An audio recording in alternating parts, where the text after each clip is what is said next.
Anim kaming magkakapatid, 5 babae, at ako na panganay ang nag-iisang lalaki. Ang bunso sa aming magkakapatid na isang babae ay kamuntikan ng hindi masilayan ang mundong ibabaw. Iyon dahil sa dami na nga namin ay pinlano ni mama at papa na si bunso na itago na lang natin sa pangalang Alea ay iba. Tila naging kapito ko si Alea sa sinapupunan ni mama at nabigo ang aking mga magulang sa kanilang nais. Pero nang dahil naman doon, medyo nagkaroon ng epekto sa kanyang pag-iisip ang naging plano ni mama at papa. Sa itsura ni Alea na aming bunso, hindi mo iyon mahahalata dahil sa kabila ng kanyang pakikipaglaban, simula pa sa sinapupunan ni mama, si Alea, biniyayaan ng kakaibang kagandahan na unique at kaiinggitan. Sa aming 6 na magkakapatid ay sa akin naging close si bunso, kaya masigit naming kilala ang isa't isa.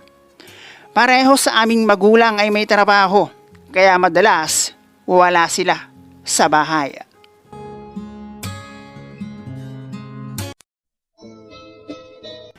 Hello guys and welcome dito sa Kasgul TV. At syempre kung ikaw ay bago dito sa aking channel at trip mo ang ganitong klase ng kwento, palike and subscribe naman dyan.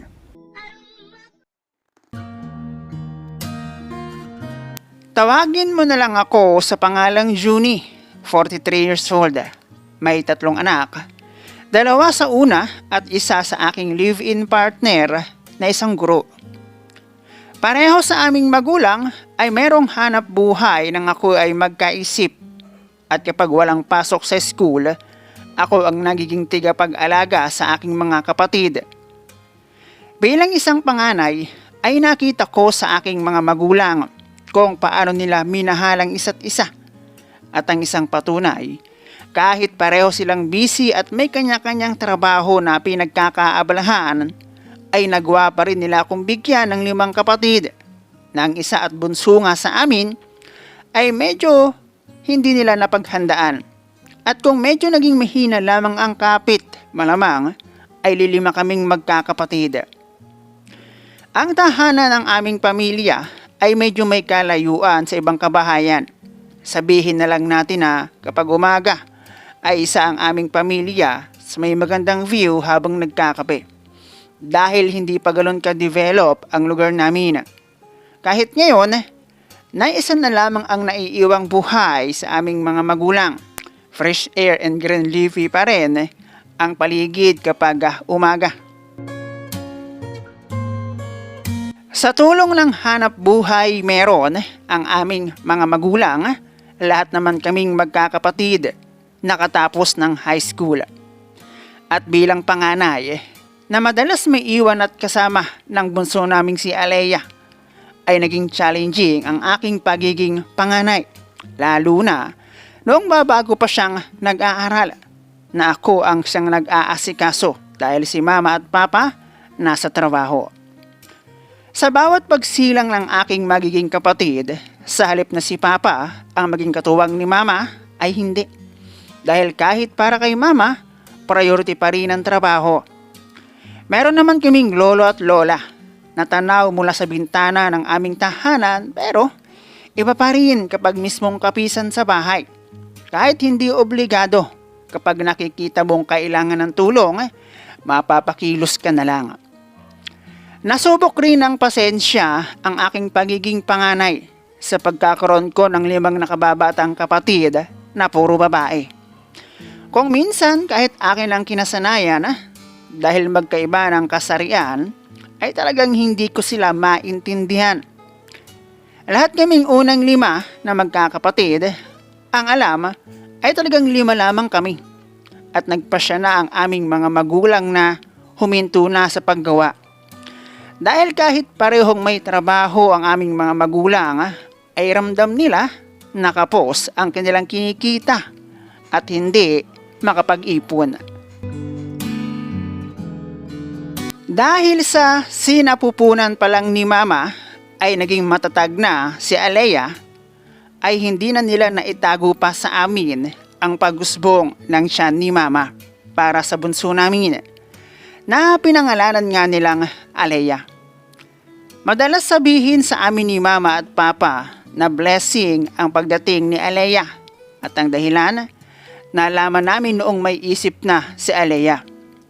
Nag-isip pala sila na huwag nang ipagpatuloy si Alea pero hindi nga siya bumitaw. Sa aking 5 kapatid na babae, iba ang ganda meron si Alea. Yun nga lang, nagkaroon ng epekto sa kanyang isipan ang naging plano ng aking mga magulang.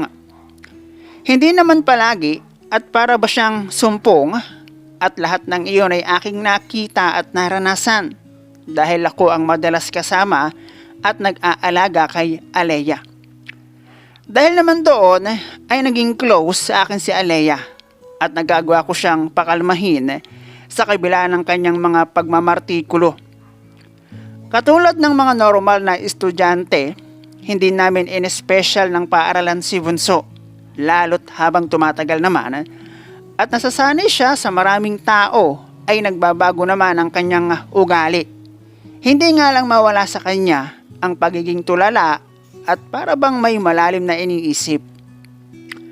Lahat kaming 6 nakatapos ng high school at ako para magbigay aluwan sa aking mga magulang at makapag-college ang iba sa amin. Noong makatapos ako ng high school, naghanap na rin ako ng pwedeng pagkakitaan. Noong magkaroon ako ng trabaho, nakapagpatuloy ng college ang isa sa aking mga kapatid. At dahil si Alea na lamang ang high school at ang ilan pa tulad sa akin, naghanap na rin ng trabaho, prinsesa ang naging datingan ng bunso namin. Naaalala ko pa nga noong una siyang magkaroon ng sariling cellphone na akin talagang pinag-ipunan. Nanghihiram lamang kasi siya at dahil nga sumpungin kung minsan yung merong cellphone nang nawawalan. Birthday niya noon at noong labasan ko nga si Bunso ng regalo ay napayaw siya sa tuwa nang mapagtanto niyang cellphone ang nilalaman ng regalo ko sa kanya. 26 years old ako noong magkaroon ng asawa. Nakasal kami pero simple lang dahil ang paghahanda ay hindi naging matagal. Nagtayo ako ng sariling tahanan, di kalayuan sa bahay ng aking mga magulang dahil iyon ang request ni Bonsu na hindi ko magawang mapahindian. Kaya ayun, si Alea ang nagiging kasama ni Mrs. kapag ako'y nasa trabaho. Sa pagsasamang legal namin ni Mrs. na itago na lang natin sa pangalang Jonah, sa loob ng 10 taon, nagkaroon kami ng 2 supling. At kung bakit nagkaroon ako ng ikalawang pamilya, yun dahil mas pinili ni Jonah na hiwalayan ako para sa kanyang bagong pag-ibig. Noong dumaan ako sa problema dahil sa hiwalayan namin ni Mrs., si Alea na bunso kong kapatid ang madalas nandyan para sa 2 kong anak. Simula noon, halos mawalan ako ng direksyon sa buhay at iniisip ko kung saan ba ako nagkulang bilang padre di pamilya, gayong lahat naman para mapabuti ang binuo kong pamilya, ginawa ko. Nag-focus ako sa trabaho at inilaan ko ang aking oras at panahon sa aking 2 anak. At pagkaraan ng mahigit 5 taon, naayos na ang lahat, si Papa na maalam na. Matagal din niyang nilabanan ang karamdaman para sa mga taong nagmamahal sa kanya. Kaya lang, talaga sigurong hanggang doon na lamang siya. Hindi nagtagal, nakilala ko naman ang babae na itago na lang natin sa pangalang Eunice. Nagkakilala lamang kami sa jeep noong minsan na magkasabay kami ng baba. Naulan noon at siya ang may dalang payong. Siguro napansin niya na wala akong dalang payong. At noong akmang ako'y bababa na, ay sinabi ni Eunice na ako na mauna dahil ako ang may payong. Bilang pasasalamat dahil may tindahan ng siomai sa pinaghatiran niya sa akin, niyaya ko muna siyang mag-siomai at doon nagsimula ang aming love story. Muli kaming nagkita at yon, gumawa ako ng paraan para tuluyan kaming magkakilala. Dahilan upang maging ina si Eunice ng aking 3 anak. Yun nga lang, dahil kasal ako sa una, live-in kami sa ngayon.